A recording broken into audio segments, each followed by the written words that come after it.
Il y a un tunnel de plusieurs kilomètres qui relie ce fort à la ville. Il est tristement reconnu comme étant le fort qui a été pris le plus rapidement par l'ennemi. Il va subir un pilonnage massif des Allemands qui vont encercler le fort. Dès la première journée, ils bombardent et détruisent l'infirmerie, la boulangerie et donc paralysent le fort. Salut tout le monde, j'espère que vous allez bien en cette période assez mouvementée, disons. C'est pas pour autant que les vidéos vont arrêter de sortir, je vais juste devoir m'adapter un petit peu au type de contenu que je vais faire. Donc là, c'est une exploration que je vais faire, une exploration plutôt historique.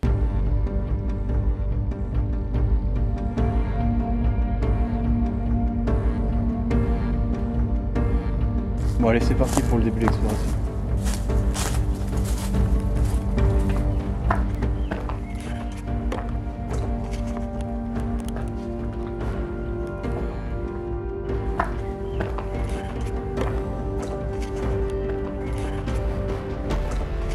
Bon alors ce qu'il faut savoir, c'est que c'est un fort dont la construction a été débutée en 1875, donc la guerre franco-prussienne vient d'éclater.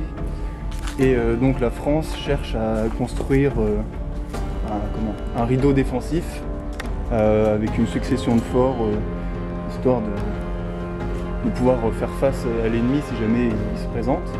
Et donc ce fort à l'époque est très important car il sert à assurer la communication entre où il est situé et les autres villes alentours. Et donc ensuite il a été réquisitionné donc au début de la Première Guerre mondiale. Et il est connu comme étant le fort qui s'est fait le prendre le plus rapidement par l'ennemi. Donc voilà, une triste reconnaissance. Et donc voilà, je vais vous expliquer son histoire assez brièvement. Et ensuite, je vous ferai faire un petit tour de ce fort, visiter les différentes galeries et ce qu'il y a d'intéressant à voir.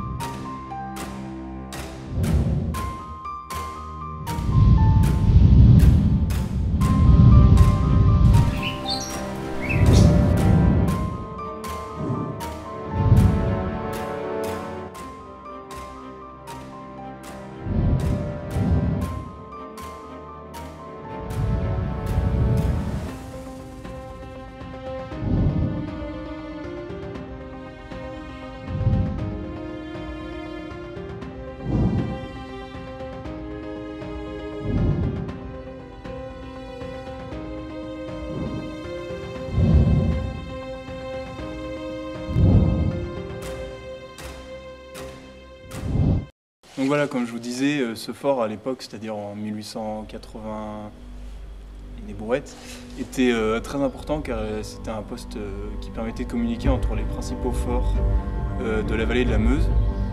Il fait partie de la série de forts qui constitue le rideau des Hauts-de-Meuse et donc qui sont destinés à surveiller toute la vallée de la Meuse. Et donc à l'époque, il a un équipement assez riche, qu'il a quand même 38 pièces d'artillerie, c'est-à-dire 38 petits canons. Et au fur et à mesure, il est modernisé pour pouvoir rivaliser avec l'ennemi. On lui ajoute des plus gros canons de longue portée, des mortiers, et surtout à partir des années 1900, on commence à construire des pièces en béton armé, car jusque-là, tout était en pierre. Cependant, à la veille de la guerre, le fort n'est pas modernisé comme il se doit. Il a été laissé un petit peu de côté avant, et donc il est assez peu moderne, et comme je vous le disais avant, il est tristement reconnu comme étant le fort qui a été pris le plus rapidement par l'ennemi. Du 23 septembre au 25 septembre 1914, il va subir un pilonnage massif des Allemands qui ont encerclé le fort. Dès la première journée, ils bombardent et détruisent l'infirmerie, la boulangerie, et donc paralysent le fort.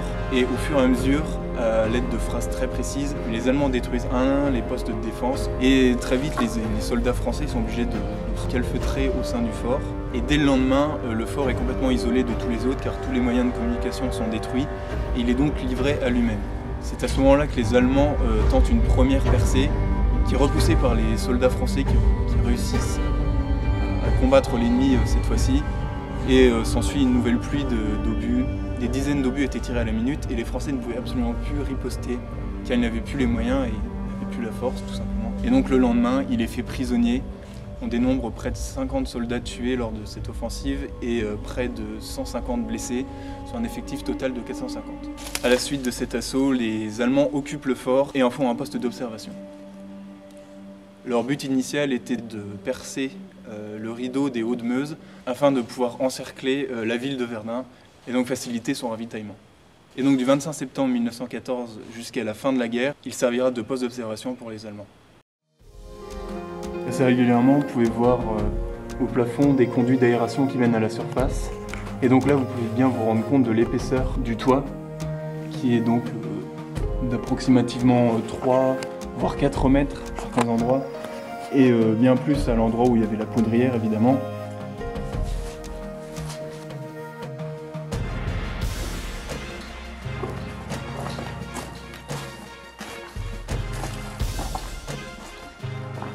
Et donc vous pouvez voir là la taille des poudrières du fort qui font approximativement 6-7 mètres de haut et donc qui sont enfouis sous une dizaine de mètres de sol et de béton. Ces pièces évidemment c'était les pièces les plus sécurisées. Vous voyez l'épaisseur des murs.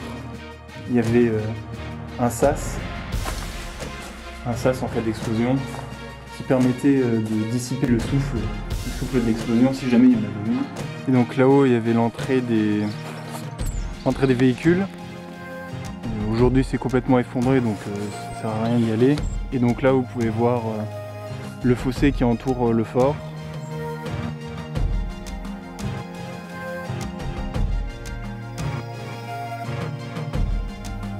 Vous voyez là à multiples endroits il y a des bâtiments comme celui-là qui servait à défendre le fossé qui était autour du fort.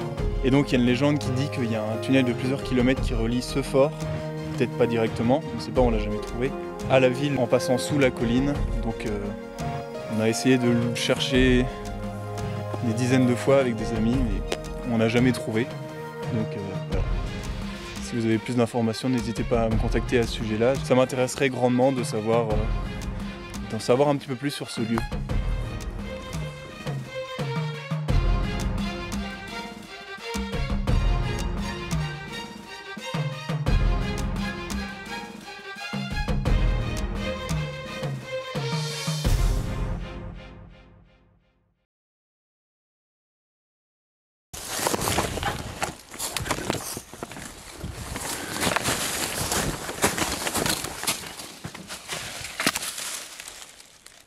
Et bah putain,